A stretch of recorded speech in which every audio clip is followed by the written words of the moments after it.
세움교회 오면은 부러운 것들이 여러 가지가 있습니다. 그 중에 하나가 이제 주일학교가 참 활성화돼서 아이들이 많다는 거, 중고 청년부가 또 많다는 거. 요즘 대형 교회들도 이 학생들이 없습니다. 그리고 이 세움교회 오면 우리 남자분들이 또 많이 계셔요. 그래서 든든하잖아요. 우리 최성복 장로님 또 김영철 장로님 두 분이 쌍벽을 이루어서 또 우리 남자들을 또 잘 이렇게 이끌어가고 그 여러 가지 이렇게 부러운 것들이 있습니다. 요즘 한국 날씨가 엄청 덥지요. 폭염 가운데 밤잠을 설치고 그러는데 제가 30여 년 전에 제 아내와 또 18개월 된 아들을 데리고 방글라데시에 도착을 했는데 4층 건물에 4층을 얻었습니다. 4층 건물에 4층이 임대료가 굉장히 쌌어요. 나중에서 그걸 제가 깨달았죠. 왜 집값이 싼지 나중에 깨달았는데 이제 4월 달 되니까 이제 불덩어리가 된 거예요. 그리고 24시간 온수가 나오더라고요. 그래서 이야, 온수 시스템이 잘 돼 있구나 이렇게 생각했는데 저녁에 보통 한 3번 4번 샤워를 해야 잘 수가 있습니다. 자다가도 막 땀이 범벅이라 샤워를 해야 되고 그 천장에는 이제 에어컨이 아니라 그 실링 팬이 계속 돌아가고 18개월 된 아이는 이 목에 땀띠가 나가지고 막 고생을 하고 자는 애 이렇게 만져보면은 젖은 빨래처럼 옷이 그냥 흠뻑 젖어 있고 저희 담임 목사님께 파송교회 담임 목사님께 편지를 썼습니다. 그때만 해도 뭐 핸드폰이 없었던 시대니까 편지를 써서 담임 목사님 저희 도저히 더워서 못 살겠습니다. 에어컨 좀 설치할 수 있도록 좀 지원을 좀 해주십시오라고 담임 목사님께 장하게 편지를 써서 제가 보냈습니다. 답장이 뭐라고 온 줄 아세요? 선교사가 벌써 정신이 틀려먹고 더운 나라에서 가는 게 더운 거 당연한 건데 당회장 목사님실에도 에어컨이 없는데 무슨 에어컨 타령이냐 아주 제가 혼이 났습니다. 그래서 한 1년을 그렇게 이 선풍기로 견딘 적이 있는데 그 더위가 지금 한국에 왔습니다. 너무 더워서 아무것도 할 수가 없는 거예요. 그래서 방글라데시에 그 아메리칸 스탠다드 뱅크가 있는데 그 은행 가면 에어컨을 빵빵 틀어놔요. 돈 찾을 것도 없는데 그 은행 가서 계속 앉아 있으면은 거기 수위 아저씨가 와가지고 계속 왜 돈 찾으러 왔냐, 뭐 때문에 왔냐 계속 말을 거는 거예요. 나중에는 이제 거기도 못 가겠어요.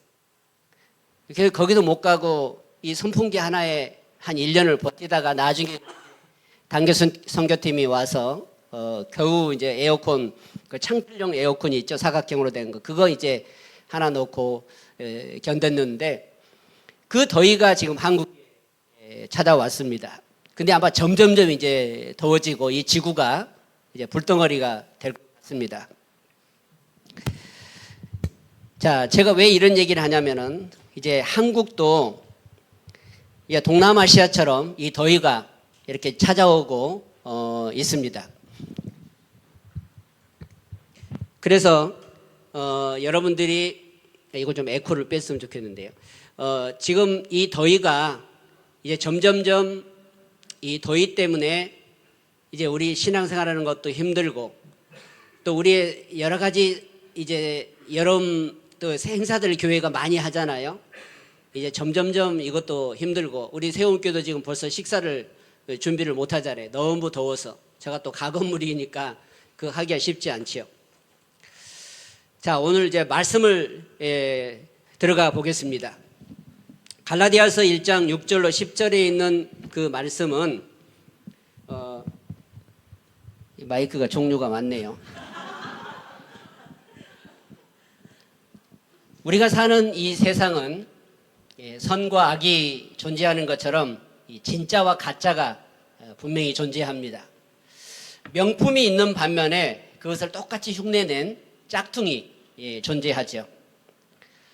우리가 믿는 이 복음도 진짜지만 거기에 또 짝퉁이 있습니다. 우리가 살고 있는 이 대한민국은 안타깝게도 전 세계에서 이단이 가장 많은 그런 나라입니다. 신천지를 비롯해서 통일기호, 여호와 증인, 하나님의 교회 할 거 없이 스스로 자기가 재림 예수라고 주장하는 그런 이단들이 우리나라에도 수십 명에 달합니다. 이런 가짜들이 왜 판을 칠까요? 진짜가 너무나 귀하고 값지기 때문에 사탄 마귀는 끊임없이 짝퉁을 만들어냅니다. 가짜를 만들어냅니다. 그래서 성도들을 현혹합니다. 미혹합니다. 거기에 속아 넘어지게 만듭니다. 그게 사탄이 하는 일입니다. 오늘만의 문제가 아닙니다. 바로 2000년 전에 사도 바울이 살았을 당시에도 이 짝퉁 복음이 교회 안에 퍼져서 문제가 됐습니다. 사도 바울이 1차 전도 여행 때 갈라디아 교회를 세웠습니다. 수리아 안디옥에서 출발해서 바나바와 함께 지금의 터키 지방, 지금 이제 트리키에라고 이름이 바뀌었죠. 굉장히 넓은 그 터키 지방의 중부 지방이 바로 이제 갈라디아 지방입니다. 거기에 비시디아 안디옥, 또 루스드라, 더베 그 지역들을 총괄해서 전도 여행을 했는데 전도하다가 유대인들한테 돌에 맞아서 거의 죽었다고 생각하고 길거리에 갖다 내버렸습니다. 근데 다시 깨어나서 들어가서 전도했던 곳이 바로 이 갈라디아 지방입니다. 그런데 이제 1차 전도 여행을 마치고 다시 수리아 안디옥으로 돌아왔습니다. 수리아 안디옥은 유대 지도를 보면은 이 갈릴리 위에 있는 사마리아 위에 있는 그 안디옥이죠. 근데 무슨 소식이 들려오느냐? 바울이 전한 복음만 가지고는 구원을 받을 수가 없다. 반드시 할례를 행해야 되고 반드시 모세 율법을 지켜야 된다라고 하는 유대 거짓 교사들이 나타나서 이 갈라디아 지방에 이 복음을 전한 겁니다. 그러니까 자기들이 자칭 복음을 전한 겁니다. 그래서 성도들이 헷갈려하고 성도들이 혼돈이 오고 우리가 예수를 믿지만은 거기에 플러스 할례도 받아야 되고 율법도 지켜야 되고 그래야지만 온전한 구원을 이룰 수 있다라고 하는 거짓 교사들의 꼬임에 빠져서 성도들이 거기에 현혹된 겁니다. 이 소식이 이렇게 한 바퀴를 돌아서 이 수리아 안디옥에 있는 바울에까지 들려온 것입니다. 그래서 사도 바울은 도저히 참을 수가 없습니다. 자기가 생명을 걸고 전한 이 복음이 이 거짓 교사들에 의해서 변질돼서 성도들이 어려워하고 있는 모습을 보면서 이 갈라디아서를 쓰기 시작합니다. 이 갈라디아서는 사도행전 14장과 15장 사이에 들어가는 말씀입니다. 사도행전 14장에서 1차 전도여행을 출발합니다. 바로 이 수리아 안디옥에서. 그래서 루스드라하고 더베와 비시디아 안디옥을 거쳐서 이렇게 한 바퀴를 돌아서 다시 이 수리아 안디옥까지 오는 그 여정인데 그게 사도행전 14장에 기록되어 있습니다. 그리고 15장에는 예루살렘 공회가 열립니다. 그래서 14장과 15장 사이에 이 갈라디아서가 들어가면은 딱 좋습니다. 이걸 연대기 성경이라고 이렇게 얘기합니다. 사도행전 14장에 나오는 이 말씀을 통해서 수리아 안디옥으로 돌아왔을 때 이런 안 좋은 소식이 바울의 귀에 들려옵니다. 사도 바울이 썼던 로마서라든지 다른 성경을 보면은 인사부터 시작합니다. 사랑하는 성도들에게 감사한다. 근데 갈라디아서는 그런 내용이 없습니다. 갈라디아서 1장을 딱 시작하는데 아주 장황하게 시작을 합니다. 우리가 1장 1절은 읽지 않았지만 사람들에게서 난 것도 아니요 사람으로 말미암은 것도 아니요 오직 예수 그리스도와 그를 죽은 자 가운데서 살리신 하나님 아버지로 말미암아 사도된 바울은 이렇게 시작합니다. 상당히 격양된, 상당히 심각한 그런 소식을 듣고 펜을 들어서 쓴 책이 바로 이 갈라디아서입니다. 사도 바울은 지금 편안하게 성도들에게 안분을 전하는 그런 내용이 아닙니다. 내가 전한 복음, 내가 당신들에게 설교했던 그 내용, 그걸 올바로 믿고 따라가야 되는데 거기에 플러스 할례를 받아야 되고 거기에 또 모세 율법을 지켜야 한다고 하는 이 거짓 교사들의 그 속임에 넘어간 것에 대해서 분개하는 그런 사도 바울의 고백을 볼 수 있습니다. 자, 6절 말씀 우리가 읽었는데요. 한번 보겠습니다. 첫 번째로 복음에서 너무나 쉽게 이탈하는 안타까운 심정이 6절에 기록되고 있습니다. 그리스도의 은혜로 너희를 부르시지를 이같이 속히 떠나 다른 복음을 따르는 것을 내가 이상히 여기노라 라고 6절에 말씀합니다. 내가 전한 복음, 그것이 바로 진짜 복음인데 거기에 플러스 추가해서 복음이라고 거짓 선동하는 그 거짓 교사들에게 꼬임에 넘어가서 그 헤매고 있는 그 성도들을 생각하면서 이같이 속히 떠나 다른 복음을 따르는 것을 내가 이상히 여긴다 라고 바울은 편지 서두에 이렇게 기록하고 있습니다. 자, 여러분, 이같이 속히 떠나라는 말은 그 언어에 보면은 물론 시간적으로 빨리 변질된 것도 있지만은 신중하지 못하고 너무 쉽게 결정하는 것을 의미합니다. 이 헬라의 언어에 보면은 시간적으로 빨리 변질된 것도 있지만은 정말 신중하게 생각하고 진짜 옳은가 그른가를 분별해야 되는데 너무 쉽게 넘어가 버린 거예요. 우리나라 말에 고무신 거꾸로 신었다는 말 여러분 아시죠? 이 군대 용어인데요. 우리 남친이 이제 군대를 가면은 여친들은 적어도 3년을 기다려야 했습니다. 이게 옛날 얘기입니다. 그러면 이제 못 기다려서 여자들이 이제 고무신을 거꾸로 신죠. 다시 말해서 이제 딴 남자에게 간다는 얘기입니다. 근데 신발도 많은데 왜 고무신이었을까? 우리 해방 이후에 이 고무신이 우리나라가 아주 대세를 이루는 시대였습니다. 물론 이제 그 전에 뭐 집신도 있었지만은 이 고무신이 있었는데 여러분 고무신이 신축성이 좋아서 거꾸로도 신어도 된대요. 믿거나 말거나. 거꾸로 신어도 이게 고무신이 잘 늘어나서 된다는 거예요. 그래서 이 여자들이 군대 가면 보통 이제 3년을 이제 고생을 해야 되니까 에이 하고는 그냥 딴 남자에 가버리는데 고무신 거꾸로 신었다. 그리고 남자가 변신을 하면은 군화를 거꾸로 신었다라고 얘기를 한답니다. 자, 군대 간 지 이제 뭐 얼마 되지도 않았어요. 뭐 몇 달밖에 안 됐어. 근데 여자가 변신을 하고 돌아서는 그가 똑같은 그 위치입니다.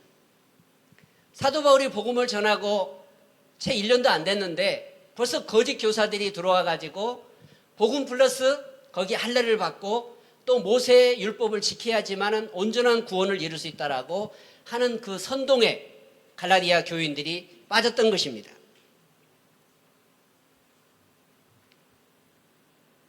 이렇게 쉽게 교인들이 탈령하는 그런 모습, 진짜 복음에서 탈령하는 그런 모습을 보면서 바울은 너무나도 안타깝게 이 글을 쓰고 있는 것입니다. 자, 두 번째 보겠습니다. 6절 7절에 보니까 짝퉁 복음은 있어도 또 다른 참된 복음은 없다라고 바울은 확실히 얘기합니다.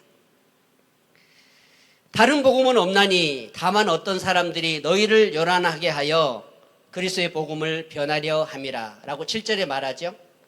다른 복음은 없다 이겁니다. 예수 믿는 거 좋습니다. 하지만 그것만으로는 부족해. 거기에 할례를 받아야 되고, 이건 유대교 그 아브라함 때부터 쭉 있었던 그 할례를 받아야 되고 모세의 율법을 지켜야 된다고 하는 추가한 내용입니다. 그래야지만 온전한 구원을 이룰 수 있다고 하는 것에 대한 거짓 교사들의 선동이죠. 바로 사람의 공로를 거기에 추가시킨 겁니다. 그런데 사도 바울이 말한 그거는 오직 예수 그리스도, 오직 복음 외에는 구원받을 길이 없는 거예요. 거기에 단 1%라도 사람의 공로가 추가된다고 하면은 그건 구원이 아니죠. 오로지 하나님의 은혜로 100% 하나님의 은혜로 구원을 받는 것이지 내가 열심히 노력해서 열심히 내가 수고해서 땀을 흘려서 구원을 받는 게 아니라는 게 사도 바울의 주장입니다.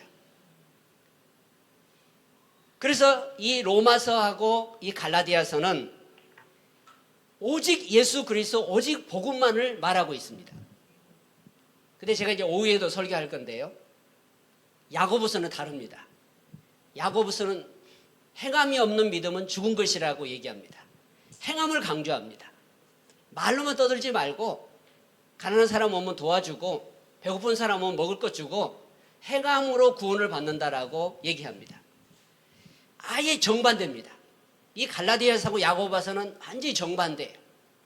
그래서 마틴 루터도 이 야고보서를 지푸라기 서신이라고 얘기를 했습니다. 지푸라기 서신. 그러니까 하찮게 본 거죠. 근데 그게 아니에요. 제가 오후에 설교할 겁니다. 이 갈라디아서하고 야고보서는 두 개가 짝이 딱 맞는 성경입니다. 이 갈라디아서 야고보서는 정말로 조합이 잘 이루어진 그런 말씀이에요. 다시 말해서 이제 오후에도 제가 말씀드리겠지만 이 갈라디아서는 나무로 말하면 뿌리입니다. 그리고 야고보서는 나무로 말하면 열매입니다. 이 두 개가 한 나무에서 나온 거예요. 오직 예수 그리스도에서 믿음으로 나왔고 또 믿음 생활을 하면서 우리가 교회에 봉사하고 하나님 앞에 헌신하는 것은 열매로 나타나는 거죠. 그래서 이 야고보서를 오해하면 안 돼요. 많은 사람들이 행함으로 구원을 받는다, 행동으로 구원을 받는다 라고 해서 야고보서를 좀 등한시했습니다. 근데 절대 그게 아니죠. 두 개는 짝이 맞는 그런 말씀이라는 사실을 알 수가 있어요. 자, 6절에도 다른 복음이 나오고 7절에도 다른 복음이 나옵니다. 성경을 보면은 우리나라 말에는 다른 복음이 됐는데 원어 헬라어에 보면은 두 글자가 틀립니다. 6절에 나온 다른 복음하고 7절에 나오는 다른 복음은 틀립니다. 6절의 다른 복음은 헬라어로 헤테로스라는 말을 씁니다. 그리고 7절에 나온 복음은 알로스라는 말을 씁니다. 바울은 두 단어를 다르게 썼습니다. 근데 한국 성경에는 다른 복음 이렇게 돼 있는데 그게 같은 말이 아닙니다. 자, 6절의 다른 복음은 어떠냐? 아예 본질이 다른 복음입니다. 본질이 아예 다른 가짜 짝퉁 복음을 말합니다. 사도 바울은. 근데 7절에 가서 이 다른 복음은 알로스라는 단어를 썼습니다. 헬라어 언어를 보면은.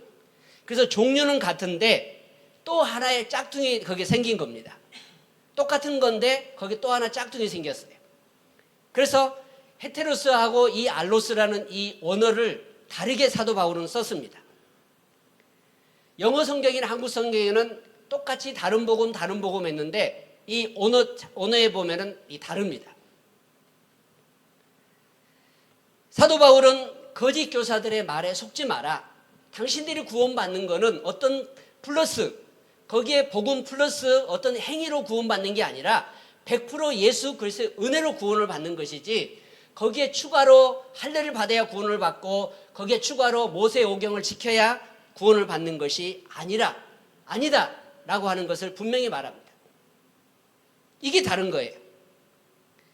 그래서 6절의 다른 복음, 7절의 다른 복음은 언어상으로는 이게 틀린 말입니다.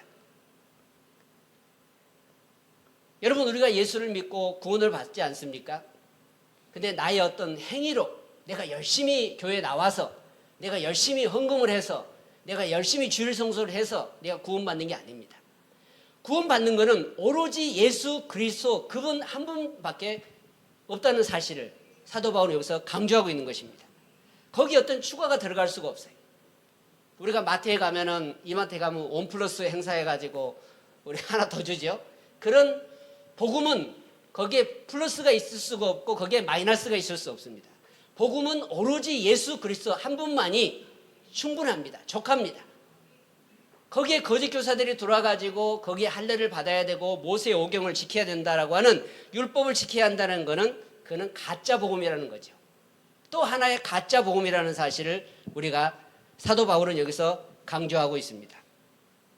자, 세 번째로 보겠습니다. 8절 9절에 보니까 하늘의 천사라도 타협할 수 없는 복음의 유일성에 대해서 설명하고 있습니다.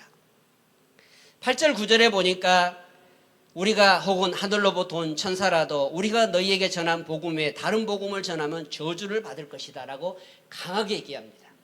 내가 전한 복음 오직 예수 그리스도 그분만이 구원의 길이지 거기에 추가로 플러스해서 뭔가 추가로 해서 한 거는 구원이 아니라는 겁니다. 심지어 천사가 내려와서 전한다 할지라도 그거는 복음이 아니라고, 그리고 그렇게 전하면은 바로 저주를 받을 것이라고 강력하게 바울은 얘기하고 있는 모습입니다. 사도 바울은 복음의 유일성을 지키기 위해 무시무시한 선언을 합니다. 사도 자신이나 심지어 하늘에서 내려온 천사라 할지라도 자기가 전한 이 복음 외에 다른 복음을 전하면은 저주를 받을 것이다 라고 강하게 얘기를 합니다. 마틴 루터도 종교개혁을 하면서 이 갈라디아서를 엄청 좋아했습니다. 그래서 자기 부인 카탈리나라고, 나의 아내 카탈리나라고 이 갈라디아서를 얘기할 정도로 이 종교개혁을 일으키는데 이 로마서하고 이 갈라디아서를 많이 읽으면서 오직 예수 그리스도 그분만이 구원을 얻을 수 있다라고 확신을 갖게 된 겁니다. 천주교는 고행을 하지 않습니까? 이 수도를 하지요. 그래서 그 수도 시설을 갖춰놓고 고행을 하면서 자기 죄를 없애려고 노력을 많이 하는 이런 교단이죠. 이 마틴 루터가 얼마나 노력을 많이 했겠습니까? 근데 그걸로 구원을 받을 수 없다는 사실을 깨달았죠. 오직 예수 그리스도, 오직 그분만이 구원의 길이라고 하는 사실을 그가 깨닫고 종교 개혁을 일으키게 됐던 것을 우리가 알 수 있습니다. 루터가 뭐라고 얘기했냐면 율법과 복음의 철저한 분리는 인간의 어떤 행위나 공로가 구원의 1%라도 섞인다고 하면은 그것은 복음이 아니라 사탄의 사도들이 전하는 영혼을 죽이는 독약이다라고 얘기했습니다. 바로 거짓 교사들이 얘기하는 그 독약과 같다. 오직 예수 그리스도가 아니라 거기에 추가로 뭐를 더하는 것은 그거는 독약이라고 이 마틴 루터는 얘기합니다. 존 칼빈도 그런 얘기를 했습니다. 칼빈도 어떤 영적 체험이나 신비로운 천사의 환상, 그 어떤 교주의 권위라도 이미 기록된 하나님의 말씀 위에는 설 수 없다라고 딱 잘라서 얘기했습니다. 요즘 한국교회 이단을 보십시오. 내가 꿈에 천사가 나타나서 나에게 계시를 주었다. 여러분, 꿈 얘기하는 사람들 조심해야 됩니다. 꿈 얘기하는 건 지극히 개인적인 얘기입니다. 성경에 다 나와 있어요. 근데 꿈에 뭐를 봤다, 꿈에 천사가 나에게 나타났다, 잘못된 길로 빠질 확률이 굉장히 높습니다. 하늘에서 내려온 천사표 신비 체험이라 할지라도 성경에 말하는 십자가 은혜의 복음 외에 다른 복음을 전하면은 그거는 저주를 받을 것이다 라고 분명하게 바울은 얘기합니다. 자, 네 번째 이제 마지막으로 10절 말씀을 봅니다. 사람을 기쁘게 할 것인가, 그리스도의 종이 될 것인가 라고 바울은 얘기합니다. 이제 내가 사람들에게 기쁨을 구하랴, 하나님께 구하랴. 사람들에게 기쁨을 구하랴. 내가 지금까지 사람의 기쁨을 구하는 것이었다면 그리스도의 종이 아니니라. 자, 사람의 눈에 보기 좋게 하는 사람들. 예수님 당시에도 사두개인과 바리새인들은 길거리에서 크게 기도하고 크게 굴제하고 사람 보는 데서 합니다. 몰래 골방에 들어가서 하지 않죠. 왜요? 사람들에게 보여야 되니까. 그래서 내가 랍비라고 하는 거, 내가 이 성직자라고 하는 거, 이거를 많은 사람들에게 보여야 하는. 그래서 예수님께서 그들을 책망하신 내용이 성경에 나옵니다. 여러분, 우리는 하나님께 기쁨을 구하기 위해서 살아가는 사람들입니다. 사람에게 기쁨을 구하기 위해서 살아가는 사람들이 아니죠.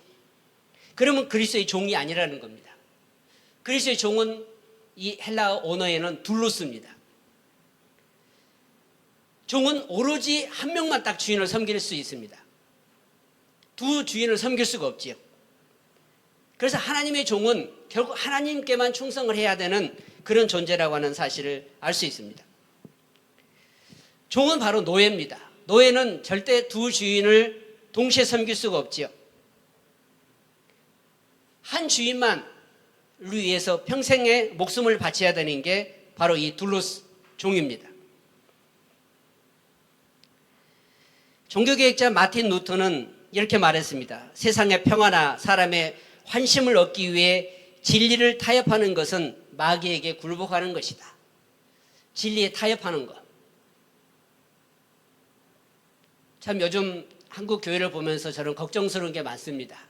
대형교회 목사님들이 진리와 타협하는 그런 모습들을 봅니다. 정치적으로 타협하고 정치적으로 가까이 가는 그런 모습들을 보면서 참 걱정이 많이 됩니다.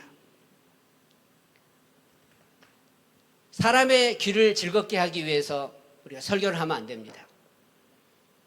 하나님을 기쁘시게 하기 위해서 우리가 말씀을 전하고 하나님을 기쁘시게 하는 일에 우리가 열심을 다해야 합니다.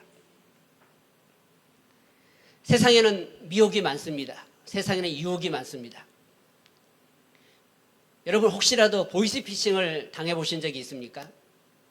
저한테는 그런 전화가 안 오는데 주변에 많은 사람들이 보이스피싱에 당했습니다. 그렇게 감쪽같이 정말 그분들이 이 미련한 분이 아닙니다. 굉장히 똑똑하신 분들이에요. 그런데도 어떻게 나의 정보를 잘 알고 카드를 보냈는데 그 카드가 반송해 왔다고 시작하면서부터 이제 일이 꼬이기 시작하는 거예요. 아, 나 카드 시킨 적이 없는데요. 이제 그러면 걸려드는 겁니다. 얼마나 세상이 이 험악한지 어떻게 나의 정보를 다 알고 나에게 하나씩 하나씩 접근해 옵니다. 처음에는 은행이라고 전화가 옵니다. 아, 그 다음에 이제 경찰에서 전화가 갈 겁니다. 경찰이 또 전화가 옵니다. 아, 그 다음에 이제 금융감독원에서 전화가 갈 거라고 한참 있다 금융감독이 전화가 와요. 아, 그 다음에 이제 또 검찰에서 전화가 올 거라고 검찰에서 전화가, 다 그 한 방에 있는 사람들입니다. 한 방에 다 자기들끼리 짜고 감쪽같이 당하고 뭐 적은 돈에서부터 뭐 수천만 원까지 뜯긴 사람들이 있어요. 저희 방글라데시 그 자매가 인하대에서 유학생 온 자매가 이 보이스피싱에 연루가 됐습니다. 보이스피싱을 당한 게 아니고 보이스피싱 회사에 취직을 했어요. 이 자매가. 우리 최장님은 아시는데 뭐 하느냐, 이 돈을 가져오는 이 수급책이에요. 자기는 보이스피싱 회사인지 모르고 취직을 한 거예요. 그래서 우리 회사는 그 인테리어 회사인데 현금으로 거래하기 때문에 어느 지점에 가서 돈을 가져와라. 이제 그게 이 자매의 할 일입니다. 그래서 세상에 저기 전주까지 내려갔어요. 전주 가서 거기 몇 천만 원 있으니까 그걸 그 우체통에 넣어놨으니까 그걸 가져와라. 가져와다 거기서 현행범으로 바로 걸린 거예요. 전주 경찰서에 체포가 돼가지고 핸드폰 다 뺏기고 오후 내내 조사받고 겨우 풀려나긴 했는데 그 다음 주에 교회를 안 나온 거예요. 그래서 핸드폰도 아무리 내가 전화를 해도 전화가 또 안 되고 며칠 있다 저를 찾아왔어요. 이런 회사에 자기가 취직을 했는데 그만 경찰에 이렇게 걸려가지고 현행범으로 체포가 돼가지고 뭐 조사받고 뭐하고 막. 근데 안 봐줍니다. 보이스피싱이 요즘 연루가 되면은 초범이라도 안 봐줘요. 막 5년형씩 때립니다. 그만큼 무서운 거예요. 어떻게든지 보이스피싱 뭐 그런 얘기 하려면 시간이 없어 제가 다 얘기를 못 하는데 보이스피싱 회사에 취직을 해가지고 초범이지만은 그 회사에 연결이 돼 있잖아요. 근데 그게 보이스피싱도 이제 풀어주긴 했어요. 왜냐하면 그 잡범들 잡아봤자 소용이 없잖아요. 그 위에 최고 높은 사람을 잡아야 되니까. 근데 벌써 다 도망가고 그 회사도 없어지고 다 도망가고 없어요. 무서운 겁니다.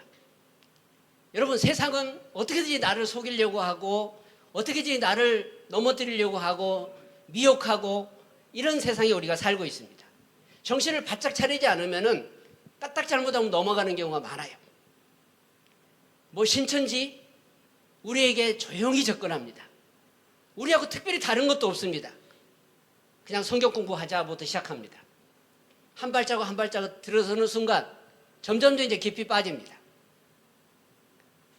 저 시골교회, 전라도 오늘 시골교회는 사모님이 여기에 빠졌어요. 그래가지고 우리 목사님 설교 별로다. 결국은 이혼을 했습니다. 무서운 거예요. 이렇게 조금씩 야금야금 우리를 미혹하면서 들어옵니다. 한꺼번에 딱 들어오지 않습니다. 자, 이제 말씀을 정리합니다. 사도 바울이 오늘 얘기했던 거 6절 7절 복음을 너무 쉽게 버리고 떠나는 모습에 대해서 안타까워하는 그 모습을 사도 바울은 지금 말씀하고 있습니다. 그리스도의 은혜로 너희를 부르심에도 불구하고 너무나 속히 거짓 가르침에 미혹되었다고 하는 사실. 그 다음에 8절 9절에 복음의 절대성과 유일성에 대해서 하늘에서 내려온 천사를 할지라도 바울이 전한 복음에 다른 복음을 전하면은 저주를 받을 것이라고 단호하게 선언합니다. 그리고 세 번째 10절 말씀해 보니까 사람을 기쁘게 할 것인가 하나님을 기쁘시게 할 것인가 우리에게 질문을 합니다. 사도 바울 자신이 이렇게 사람의 기쁨을 구하는 것이었다고 하면은 나는 하나님의 종이 아니다. 나는 하나님의 둘로스가 아니다. 라고 분명하게 선을 긋습니다. 세상의 수많은 거짓 메시지와 이런 짝퉁 그런 가치관 속에서 우리는 그래도 나이가 있고 인생의 경험이 있으니까 구분을 합니다. 문제는 우리 젊은 세대입니다. 젊은 세대들이 구분을 못합니다. 다 옳은 것 같아요. 다 맞는 것 같아요. 우리 젊은 세대들이 분별력이 없습니다. 그래서 우리 젊은 세대를 위해서 우리가 기도해야 됩니다. 분별력을 갖도록. 그래서 옳고 그름을 분별하고 올바른 방향을 향해서 나아갈 수 있도록. 그게 바로 진리 아닙니까? 근데 이것도 진리고 저것도 진리고 이것도 명품이고 이것도 짝퉁이고 뭐가 뭔지 모르는 그런 시대에 우리가 살고 있습니다. 우리는 그래도 경험을 했잖아요. 아, 이거 가짜, 이거 진짜. 근데 우리 젊은 세대들은 그런 걸 모르고 자랍니다. 그냥 좋은 게 좋은 거라고 자라나는 우리 후손들이 정말 우리 자녀 세대들이 큰 걱정이 아닐 수가 없습니다. 사랑하는 성도 여러분, 우리가 복음을 믿습니다. 그 복음은 사도 바울 시대에도 이 짝퉁이 등장을 했습니다. 복음은 오로지 한 개입니다. 오로지 하나입니다. 오로지 복음 하나만으로 우리가 구원을 받습니다. 거기에 어떤 추가 원 플러스가 있을 수가 없습니다. 그걸 우리가 분명히 알고 이 험악한 세상에서 우리가 현혹되지 않고 미혹되지 않고 올바른 그 복음의 진리를 위해서 나아가는 우리 세움교회 모든 성도님들이 되시기를 주님의 이름으로 축원합니다.